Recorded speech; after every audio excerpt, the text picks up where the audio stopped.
سلام، به فکت امروز خوش اومد. قرار امروز در مورد 10 کشور پرقدرت نابود شده بگیم. بزن بریم.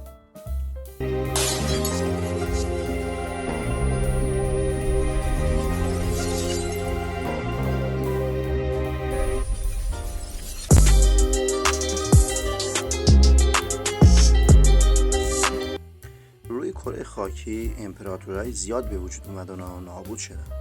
10 تا از این قدرت ها رو لیست میکنیم. یه نمونه واضح از این امپراتوری نابود شده مغولستانه که یکی از بزرگترین امپراتوری دنیا رو برای یه قرن تشکیل داد، اما یه طوری نابود شد که از مغولستان کبیر فقط یه بیابون برهوت باقی مونده. خاک فعلی مغولستان به قدری به در نخوره که تو دهه 1930 مغولا خواهان این بودن که به خاک شوروی ملحق شن. استالین گفت نه، الان وقتش نیست و از زیرش در رفت. اونم کسی که نگفت که همه جا رو به خاک شوروی میخواست اضافه کنه. اما یه دلیل دیگه که استالین قبول نکرد مرز چین بود، چون با ملحق شدن مغولستان مرزش با چین بیشتر میشه و مشکلات بیشتر پیش میاد.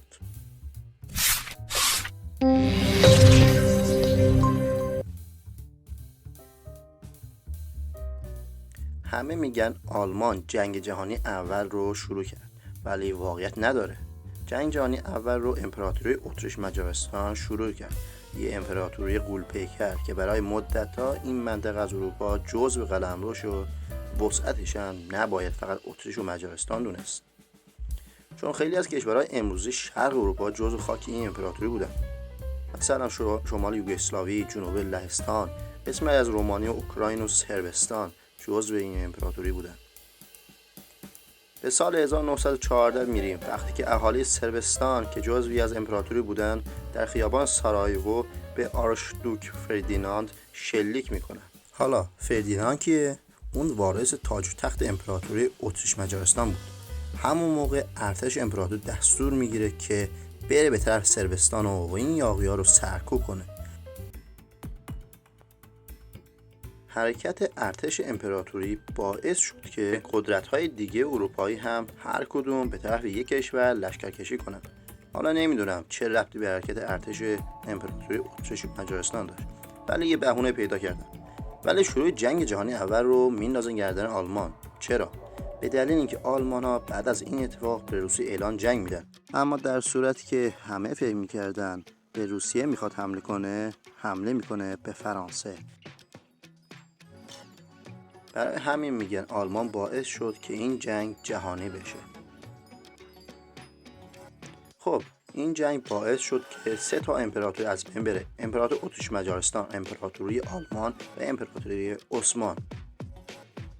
شوخی نیستا، توجه که دارین. یه صربستانی به ولیعهد شلیک میکنه، 3 امپراتوری در عرض 4 سال نابود میشه.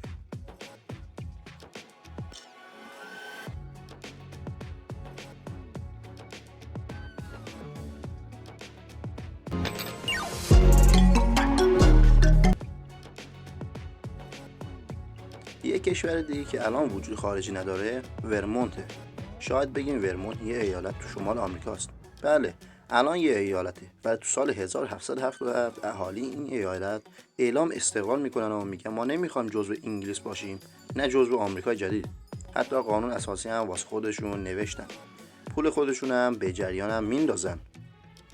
دولت وقت آمریکا هم همینجوری به کارهای اینا نگاه میکنه، کاری هم باهاشون نداره و میگن بذار ببینیم اینا میخوان چه غلطی بکنن. اونا بعد از 20 سال وقتی دیدن به جای پیشرفت در حال پسرفت هستن، چون فهمیدن که اگه از آمریکا باشن وضعیت بهتر میشه. برای همین در سال 1790 اومدن واشنگتن، به غلط کردن افتادن و دولت اونها رو بخشید. در جنوب کشور هند یه جزیره وجود داره که قدیمی‌ها یادشون بهش میگفتن سیلان. چای سیلان هم خیلی معروف بود. سیلان معمولا جزوی از هند بود تا اینکه پرتغالیا سر کله‌شون پیدا میشه و این جزیره رو اشغال میکنه.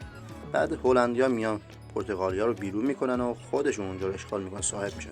هلندی‌ها هم اونجا باقی میمونن تا سال 1815، سالی که انگلیسی‌ها وارد هند میشن و اونو اشغال میکنن. بعد از مدتی به هلندی‌ها اخطار دادن که جزیره رو ترک کنن و تحویل ما بدن. بعد از مدت‌ها یعنی در سال 1948 سیلان به استقلال میرسه و میشه یک کشور مستقل. اونا تو سال 1972 تصمیم میگیرن اسم کشورشون رو به سریلانکا تغییر بدن. دلیلش هم این بود که اسم سیلان یه اسم پرتغالی بود. از سال 72 به بعد کشور به اسم سیلان اصلا وجود نداره.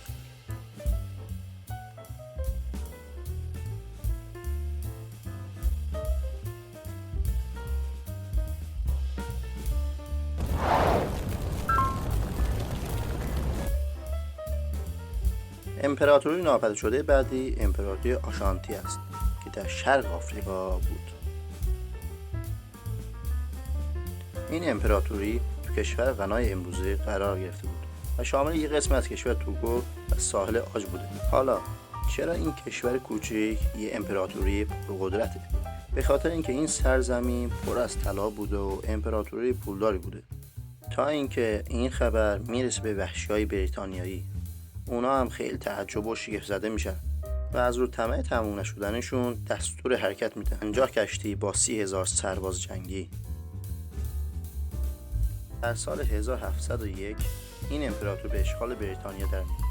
تا سال 1957 این سرزمین تو دست انگلیسی‌ها بود و بعد از اون به اصطلاح به استقلال میرسن و تبدیل به کشور غنا میشن، اما همچنان زیر سلطه و نفوذ انگلیسی‌ها بود.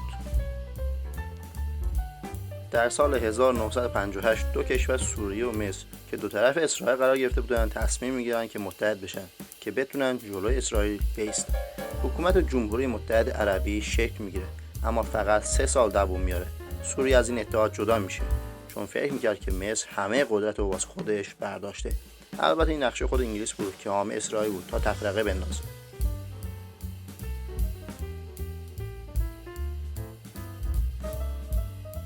بریم جنوب آفریقا. کشور در اینجا قرار داره به نام رودزیا.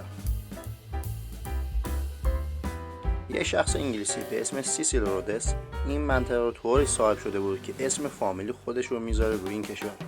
فامیلیش رودس بوده. اسم کشورش رو میذاره رودسیا یا رودزیا. تا سال 1979 آقای رودس مالک این کشور بود، یعنی در اصل زیر نظر انگلیسه. بعد از مرگ رودس این کشور به استقلال میرسه و دولت جدید یه اسم جدید روی این سرزمین میذاره که مربوط به این منطقه باشه به اسم زیمبابوه.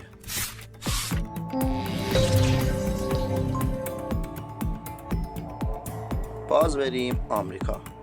بارها شنیدیم که تو قرن 19 آمریکایی‌ها با اسپانیایی‌ها واسه تصرف غرب آمریکا با هم جنگیدن. یکی از اون تیکه‌هایی که آمریکایی‌ها می‌خواستن تصرف کنن تگزاس بود.